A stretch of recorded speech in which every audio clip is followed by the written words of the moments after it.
পুরো রাষ্ট্র ব্যবস্থা থেকে মানুষ বিযুক্ত হয়ে পড়েছিল। সরকার কিভাবে পরিচালিত হচ্ছে, রাষ্ট্র কিভাবে পরিচালিত হচ্ছে, তার সাথে মানুষের ন্যূনতম কোনো সংযোগ ছিল না।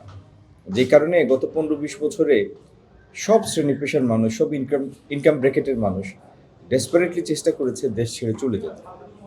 এই সিলেটের কত তরুণ ইটালি যাওয়ার পথে নৌকায় ডুবে মরেছে সমুদ্রের মধ্যে, এত ডেসপারেট ছিল, মরিয়া ছিল মানুষ।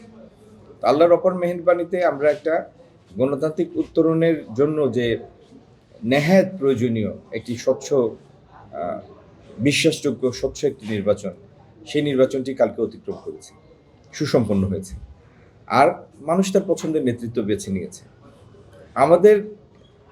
আমাদেরকে বেছে নিয়েছে, যেহেতু জনাব তারেক রহমান সাহেবকে ম্যান্ডেট দিয়েছে বিএনপি নেতৃত্বাধীন একটি সরকারের, আমাদের আগামী দিনের কাজ হচ্ছে এই দেশে আবার জবাবদিহিতা সংস্কৃতি পুনঃপ্রতিষ্ঠা করা, দেশটাকে প্রাতিষ্ঠানিক ভিত্তির উপর দাঁড় করানো, দেশে আইনের শাসন প্রতিষ্ঠা করা, আর্থিক সুশাসন আনা। সারা বাংলাদেশে দেখেন প্রতি বছর প্রায় 22 লাখ মানুষ কাজের বয়সে ঢুকে, ওয়ার্কিং এজ পপুলেশন হয়। 22 লাখ লোকের প্রতি বছরের যদি কর্মসংস্থান সৃষ্টি করতে হয়, তাহলে কি পরিমাণ বিনিয়োগ দরকার। সেই বিনিয়োগের সক্ষমতা শুধু এই দেশের ভিতরে নাই। তার মানে আমার বাইরের বিনিয়োগ আকৃষ্ট করতে হবে, প্রবাসী বিনিয়োগ আকৃষ্ট করতে হবে। দেশের বাইরে থেকে বিনিয়োগ আকৃষ্ট করতে হলে, এমনকি দেশের বিনিয়োগও আকৃষ্ট করতে হলে বিনিয়োগ সহায়ক একটা পরিবেশ দরকার। সানশাইন আটা ময়দা সুজি, ভালোবাসায় তৈরি। বিনিয়োগের সহায়তা করার জন্য অনেকগুলি প্রতিবন্ধকতা দূর করা দরকার।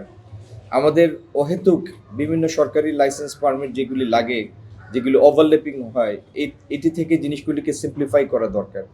আমাদের ব্যাংকিং ব্যবস্থার একটি মেজর ওভারহোলিং দরকার, বড় আকারে সংস্কার দরকার। আমাদের যেগুলি শিল্প প্রতিষ্ঠান রুগ্ন হয়ে পড়েছে নিয়ন্ত্রণ বহির্ভূত পরিস্থিতির কারণে, সেগুলি কিভাবে আমরা আগামী দিনে আবার লাভজনক প্রতিষ্ঠানে পরিণত করব, কিভাবে এই কর্মসংস্থানগুলিকে ধরে রাখবো, কিভাবে নতুন কর্মসংস্থান তৈরি করব, কিভাবে আইটি সংশ্লিষ্ট পেশার প্রসার ঘটাবো, কিভাবে এআই জন্য আমাদের তরুণদের মধ্যে সক্ষমতা তৈরি করব, স্পোর্টস ফ্যাসিলিটি কিভাবে ক্রিয়েট করব সারা দেশে আমাদের তরুণদের জন্য। আমাদের সামনে চ্যালেঞ্জের কোনো কমতি নাই। লিস্ট নিয়ে বসলে আপনারাই বিরক্ত হয়ে পড়বেন যে এই লোক তো খালি লিস্ট বাড়াচ্ছে। কিন্তু আমাদের তো 18-20 কোটি মানুষ, এই জনগোষ্ঠীকে নিয়ে তো আমাদের আগাতে হবে।